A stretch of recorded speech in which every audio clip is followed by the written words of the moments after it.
Hello friends, जय माता दी। कैसे हैं आप सब दोस्तों? आज मंगलवार है, बालाजी का वार है। सच्चे मन से जो कोई ध्यावे उसका बेड़ा पार है। बोलिए पवन पुत्र बजरंगबली हनुमान की जय। और साथ ही साथ पितृपक्ष की प्रतिपदा तिथि है, यानी पहली तिथि। और जिन लोगों का भी श्राद्ध पहली तारीख को आता है, पहली तिथि को आता है, उन सभी के निमित्त आज के दिन श्राद्ध किया जाएगा। दोस्तों 21 सितंबर मंगलवार का दिन है और आज से अश्विन माह के कृष्ण पक्ष की प्रतिपदा तिथि से पितृपक्ष आरंभ हो रहा है। और इस बार 21 सितंबर को 100 साल के बाद ऐसे दिव्य संयोग बने हैं, ग्रहों की ऐसी श्रेष्ठ स्थिति बन रही है, इससे पितृपक्ष का महत्व बहुत अधिक बढ़ गया है। इस विशिष्ट संयोग में पितृ का आप तर्पण करते हैं, उनके निमित्त पिंडदान करते हैं, कोई भी छोटे मोटे उपाय करते हैं, गजेंद्र मोक्ष का पाठ करते हैं, आप गरुड़ पुराण सुनते हैं, महालय का श्राद्ध करते हैं, सभी चीज़ें आपके लिए ज़बरदस्त फलदायी होने वाली है। महालय का श्राद्ध पक्ष की शुरुआत सर्वार्थ सिद्धि योग में हुई है और पर्व काल का समापन भी सर्वार्थ सिद्धि योग में ही हो रहा है। सर्व पितृ मोक्ष जो अमावस्या आएगी वो भी सर्वार्थ सिद्धि योग में आएगी। और इसलिए इस पर्व काल में जो 16 दिन के पर्व काल है, इसमें 5 सर्वार्थ सिद्धि योग, 1 अमृत गुरु पुष्य योग तथा गज छाया योग का महासंयोग बन रहा है। दोस्तों महालय श्राद्ध पक्ष में गुरु के तारे का उदित रहना, तिथि का खंडित ना होना अति श्रेष्ठ माना गया है।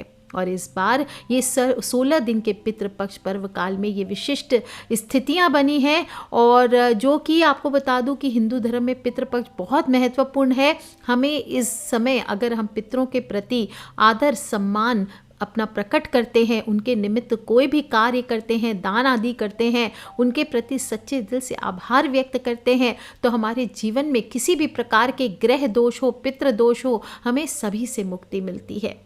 पितृपक्ष में जो भी काम करते हैं तो पितृ का आशीर्वाद मिलता है, जीवन में आने वाली तमाम प्रकार की परेशानियां, बाधाएं दूर होती है। और ऐसे भी जीवन में अगर कुछ लक्षण दिखाई दे तो जानना चाहिए कि आपके जीवन में पितृदोष लगा है।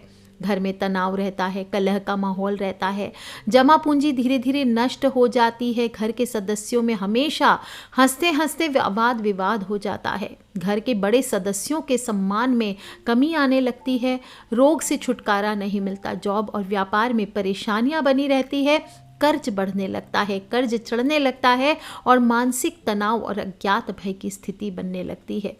ऐसे में पितृपक्ष में नित्य आपको पितृ का श्राद्ध जरूर करना चाहिए। श्राद्ध करें ना करें, उनको याद जरूर करना चाहिए। अपने घर में श्रेष्ठ कार्यों की चर्चा होनी चाहिए।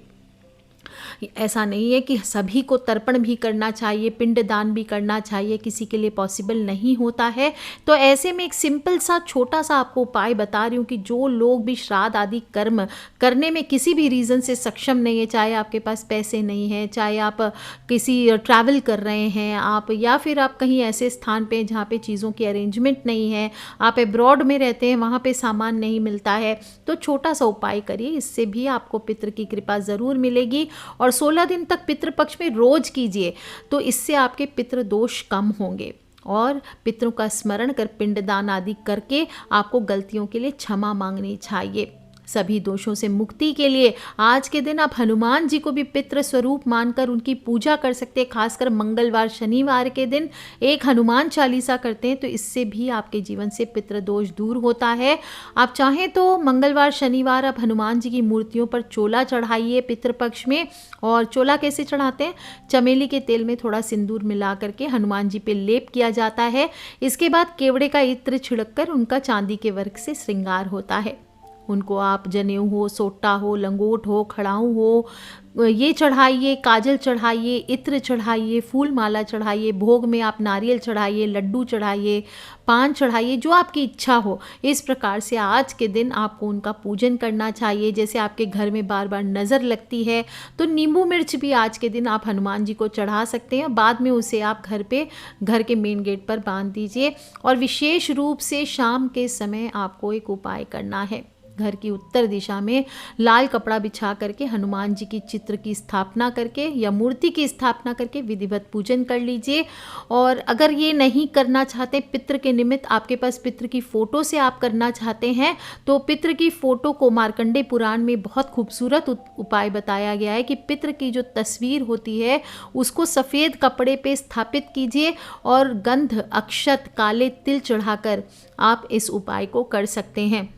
हनुमान जी के सामने 4 प्रकार से आप इस उपाय को कर सकते हैं। या तो आप हनुमान जी के सामने बैठ के कीजिए, या अपने पितृ की तस्वीर के सामने बैठ करके कीजिए, या फिर आप पीपल के वृक्ष के सामने भी बैठ करके इस प्रकार आप उपाय को कर सकते हैं। या फिर आपके घर में जो कुआं हो, अगर ये तो शहरों में तो नहीं होता है कुआं, जो गांव आदि में रहते हैं वो देख सकते हैं, कुएं के पास या अपने घर के पैंडे के पास, घर का पैंडा किसको कहते हैं, जो जल रखने का स्थान होता है उसे पैंडा कहते हैं, वहाँ पर आपको ये उपाय करना है। और कैसे करना है, आपको पीपल पे जाएंगे तो पहले पीपल के वृक्ष के सामने जल अर्पित करिए और फिर आपको एक दिया जलाना है।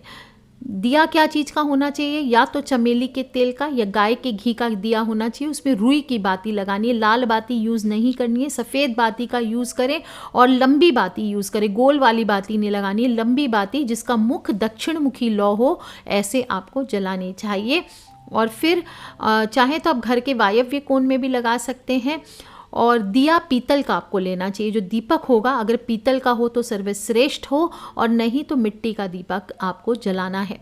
ध्यान रखें इतना घी या तेल डालना है आपको कि कम से कम 10 मिनट तक आपका दीपक ज़रूर जलना चाहिए। और फिर पितृ को प्रणाम कर और बोलें देवताभ्य पितृभ्यश्च महायोगिभ्य एव च नमः स्वाहाय स्वधाय नित्यमेव नमो नमः। इस तरह से बोलें ओम आंजनाय नमः। आप हनुमान जी के सामने बैठ करके कर रहे हैं और फिर पितृ गायत्री मंत्र का आपको सिर्फ 3 बार जप करना चाहिए। ध्यान रखें वो भी आपको जो बाएं कंधे पर यज्ञोपवीत रखना चाहिए। सामान्य अवस्था में क्या करते हैं, बाएं कंधे पे रखते हैं, लेकिन जब पितृ कर्म करते हैं तो दाहिने कंधे पर अपने आप जनेऊ धारण करते हैं तो उसको दाहिने कंधे पर कर लीजिए। इसके बाद आपको इस पूजन को करना चाहिए। जो जनेऊधारी है उनके लिए बता रहे हो, जो जनेऊ नहीं पहनते उनको टेंशन करने की जरूरत नहीं है। पित्रो वाक्य मिच्छन्ति भाव मिच्छन्ति देवता, यानी पितृ वाक्य उच्चारण की इच्छा करते हैं, देवता भाव के भूखे होते हैं, पितृ उच्चारण के भूखे होते हैं। जब तक आप ऊंचा नहीं बोलते पितृ नहीं सुनते। इसलिए कोई भी पितृ का मंत्र होता है, जैसे हमेशा बताती हूँ कि देवता के मंत्र मन ही मन उच्चारण कीजिए, धीरे धीरे बोलिए, कोई सुने ना कोई जाने ना, लेकिन पितृ के मंत्र का जोर से उच्चारण करना चाहिए, क्योंकि पितरो वाक्य मिच्छन्ति भाव मिच्छन्ति देवता। और पितृ कर्म आपको इस प्रकार से करना चाहिए। अब आप मंत्र बोलें देवताभ्य पितृभ्यश्च महायोगिभ्य एव च नमः स्वाहाय स्वधाय नित्यमेव नमो नमः। इसका अर्थ होता है देवताओं को, पितरों को, महायोगियों को, स्वाहा को एवं स्वधा को सदा नमस्कार है। पितृदोष से आपको इस छोटे से मंत्र को आप 3 बार सिर्फ बोलना है। आपको ध्यान रखना है 3 बार से ज़्यादा इस मंत्र को नहीं बोला जाता।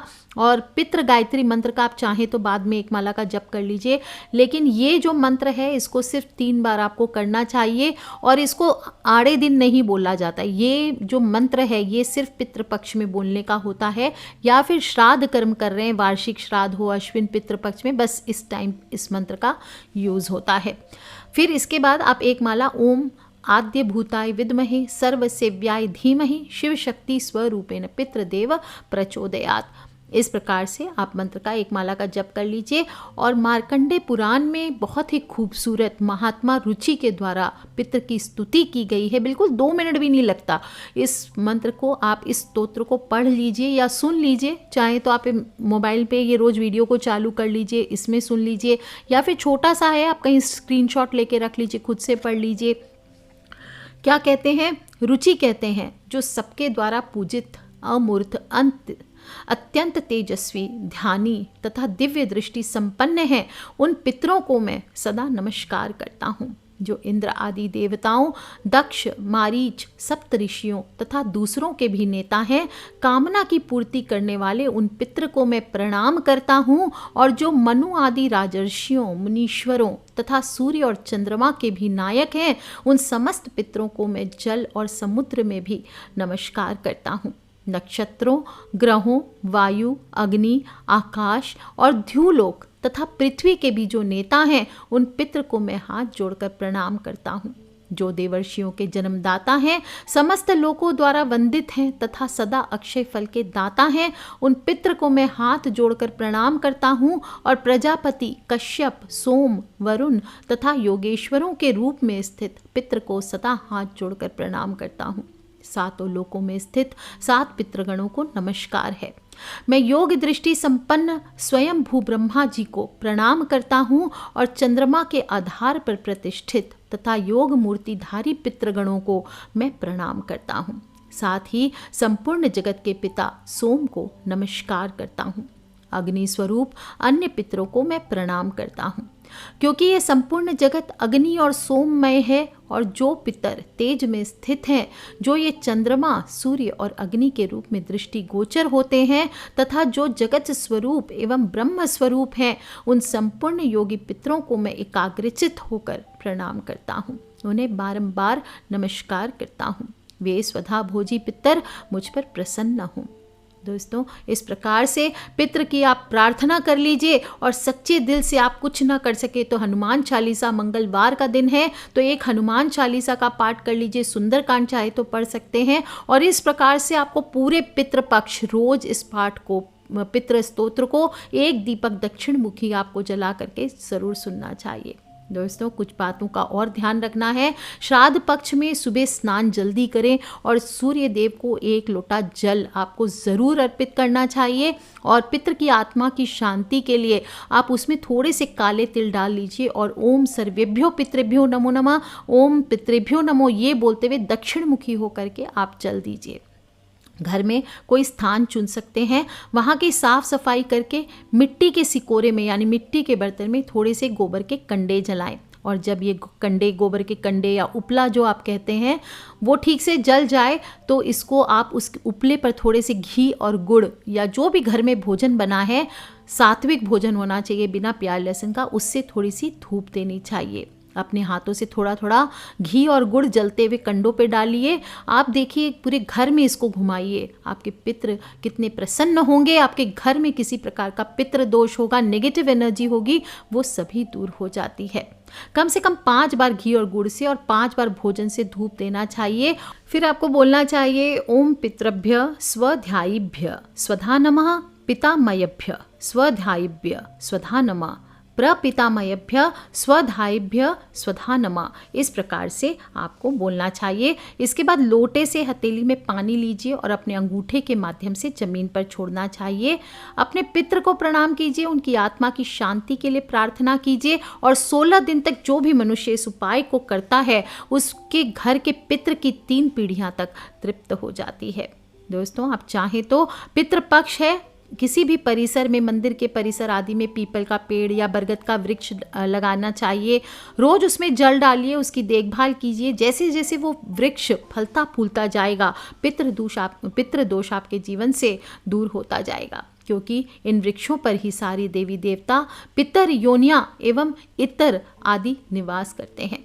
पितृपक्ष में पीपल की परिक्रमा भी आपको अवश्य करनी चाहिए। 108 परिक्रमा लगाई जाए तो पितृ दोष अवश्य दूर होता है। 16 दिन तक रोज 108 परिक्रमा लगा लीजिए और पितृ दोष से पीड़ित व्यक्ति को किसी भी एक अमावस्या से लेकर के दूसरी अमावस्या तक यानी कि 1 माह तक किसी पीपल के वृक्ष के नीचे सूर्योदय काल में 1 शुद्ध घी का दीपक लगाना चाहिए और ये क्रम टूटना नहीं चाहिए। आप चाहें तो किसी देसी गाय का, जो दूध देने वाली गाय है, उसका थोड़ा सा गौमूत्र लेकर के उसमें थोड़ा जल मिला करके भी आप पीपल के वृक्ष को सींचें और इसके बाद पीपल वृक्ष के नीचे 5 अगरबत्ती, 1 नारियल और 1 शुद्ध घी का दीपक लगा करके ओम सर्वेभ्यो पितृभ्यो नमो नमः, ओम सर्वेभ्यो पितृभ्यो नमो नमः, इस प्रकार से अपने पूर्वजों से श्रद्धापूर्वक अपने कल्याण की कामना करते हुए मंत्रों का जप करें और फिर उस दिन गरीबों को कुछ भोजन करा दीजिए। ऐसा करने पर भी पितृदोष शांत होता है। अगर किसी विशेष कामना को लेकर किसी परिजन की आत्मा पितृ दोष उत्पन्न कर रही है, तो ऐसी स्थिति में मैंने गजेंद्र मोक्ष स्तोत्र का पाठ आपको पहले ही सुनाया है, वो आप चाहें तो रोज पढ़ सकते हैं या सुन सकते हैं। और दूसरा गरुड़ पुराण भी चालू किया हुआ है, तो गरुड़ पुराण का पाठ भी रोज शाम को 6 बजे मैं सुनाऊंगी, आप सभी इसको भी सुनिए। इससे भी पितृ दोष दूर होता है, पितृ की मुक्ति होती है।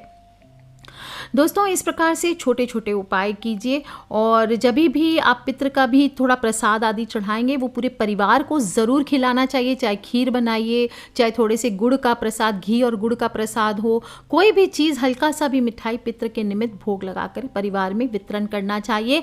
ध्यान रखें, पितृ को जो भोग लगाएंगे वो सूर्य अस्त के पहले होना चाहिए। शाम के वक्त कभी भी ना तो पितृ को जल दिया जाता है, ना भोजन दिया जाता है।